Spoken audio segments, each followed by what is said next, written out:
এখনকার সময়ে প্রায় মানুষেরই একাধিক ব্যাংকে অ্যাকাউন্ট রয়েছে।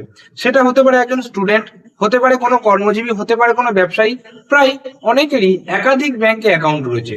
এই একাধিক ব্যাংকে অ্যাকাউন্ট থাকার কারণে আপনাদের মাথায় হয়তো এই প্রশ্নটা এসেছে যে এই যে আমার একাধিক ব্যাংকে অ্যাকাউন্ট রয়েছে, এতে কোনো সমস্যা হবে না তো? আশা করি অনেকের মাথায় এই প্রশ্নটা এসেছে। যদি প্রশ্নটা নাও এসে থাকে, আপনাদের মাথায় এই প্রশ্নটা আসা উচিত, তবে না আপনারা আমার ভিডিওটা দেখবেন। তো যাই হোক, মজা করলাম। তো একাধিক ব্যাংকে অ্যাকাউন্টটা যদি থাকে তাহলে কি প্রবলেম হবে, বা প্রবলেম হলে আপনারা সেই প্রবলেম থেকে কি করে বাঁচবেন বা কি করতে হবে আপনাদেরকে, সেই বিষয়টা আলোচনা করবো আজকের এই ভিডিওতে। আশা করি সঠিক তথ্যটা আপনাদের আমি তুলে ধরতে পারবো। অবশ্যই ভিডিওটি শেষ পর্যন্ত দেখার চেষ্টা করবেন। তো নমস্কার, আমি জয়ন্ত দাস, আপনারা দেখছেন ডিজিটাল বাংলা চ্যানেল। তো প্রথমেই বলে রাখি আপনাদেরকে, এই যে আপনারা শুনে থাকবেন যে একাধিক ব্যাংক অ্যাকাউন্ট রয়েছে, কারোর দেখা গেল আমার যেমন স্টেট ব্যাংক অ্যাকাউন্ট রয়েছে, জিও পেমেন্ট ব্যাংক অ্যাকাউন্ট রয়েছে, পোস্ট অফিস অ্যাকাউন্ট রয়েছে, ইন্ডিয়ান ব্যাংক অ্যাকাউন্ট রয়েছে, এরকম একাধিক ব্যাংকে অ্যাকাউন্ট রয়েছে। ঠিক আছে, তাহলে এক্ষেত্রে প্রবলেমটা কি?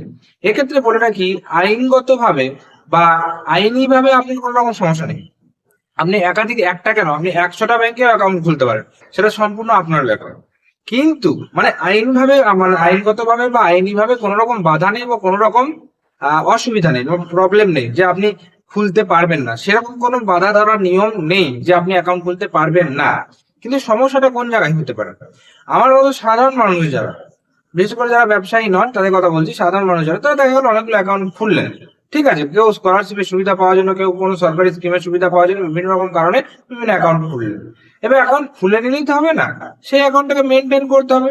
আমার যদি স্টেট ব্যাংকে অ্যাকাউন্ট থাকে, একটা অ্যাকাউন্ট, আমি দেখা গেলো সেটা যে ভালোভাবে মেনটেন করতে পারবো না। কিন্তু আমার যদি সেটা 3টে ব্যাংকে অ্যাকাউন্ট থাকে, তাহলে সেই 3টে ব্যাংকে মেনটেন করার অসুবিধা। এই ব্যাংকে যদি আমি মিনিমাম ব্যালেন্স রাখি তাহলে ঠিক আছে, ওই ব্যাংকে যদি আমি মিনিমাম ব্যালেন্স রাখতে ভুলে যাই তাহলে সেটা আমার চার্জ কাটবে। এই ব্যাংকে আমার এটিএম আছে, দেখা গেল বাকি আমার অ্যাকাউন্ট খোলা আছে কিন্তু আমি ইউজ করি না, সেক্ষেত্রেও এটিএম, ডেবিট কার্ড সব কি আছে, চার্জেস কাটছে। তো লসটা আমারই, মানে আমি যদি মেনটেন করতে না পারি, ইউজ করতে না পারি ঠিক করে, তাহলে আমার ক্ষতি। এটা কিন্তু আপনাকে মাথায় রাখতে হবে। একটা ব্যাংকে কিছু হলো সেটা কেওয়াইসি করেন, আরেকটা ব্যাংকে কিছু হলো সেটা কেওয়াইসি করেন। আর 3 নম্বর, আপনার ব্যাংক রয়েছে, আপনি ভুলে গেছেন আপনার ব্যাংক আছে, সেই ব্যাংক হয়ে গেল ডরমেন্ট হয়ে গেছে। তো এই যে সমস্যাগুলো, এই সমস্যাগুলো যদি আপনারা না চান, বা বিশেষ করে সাধারণ মানুষদের কথা বলছি, তো মানে অনেকগুলো একাধিক ব্যাংকে অ্যাকাউন্ট খোলা খুব একটা, মানে আমার মনে হয় না যে সুবিধাজনক বা লাভজনক। সেই জায়গায় 10টা অ্যাকাউন্ট খোলা বাদে আপনি যদি 2টো অ্যাকাউন্ট রাখেন, আপনার যে মেন অ্যাকাউন্ট, সেখানে আপনি যেটা ট্রানজেকশন করেন আর কি, মানে রেগুলার কথা বলছি না, আপনি মাসে একটা দেখা গেলো ট্রানজেকশন করেন, টাকা জমা তোলা করেন। আর একটা আপনি সাইডে একটা অ্যাকাউন্ট রাখতে পারেন যেটা আপনি রেগুলার ইউজ করেন, মানে এখনকার তো ডিজিটাল পেমেন্ট, সেটার জন্য ইউপিআই, ফোন পে যেগুলো করেন আর কি, সেটার জন্য আপনি কোনো পেমেন্ট ব্যাংক রাখতে পারেন। তো এই হচ্ছে ব্যাপার। কিন্তু একাধিক ব্যাংকে অ্যাকাউন্ট খোলা মানে যে বেশি সুবিধা পাবো বা বাম্পার লাভ হবে আমার, সেরকম কোনো ব্যাপার কিন্তু নেই।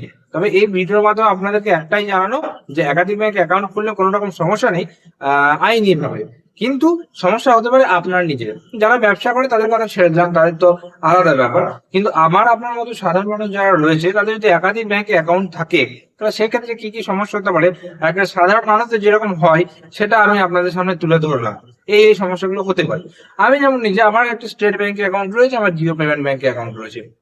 স্টেট ব্যাংকে তো আমি ফোন পে, ইউপিআই ইউজ করি না, কারণ ওটা প্রচুর ট্রানজেকশন হয়, পাসবই আপডেট হয়ে শেষ হয়ে যাবে। আমি জিও পেমেন্ট ব্যাংকে আমার ইউপিআই ইউজ করি। স্টেট ব্যাংকে আমি আমার যে ট্রানজেকশন গুলো হয় মোটামুটি অত ইউজ করি না, তো ঠিক আছে, সেই রকম আর কি। তো পাসবই আমার শেষ হওয়ার কোনো ব্যাপারই নেই।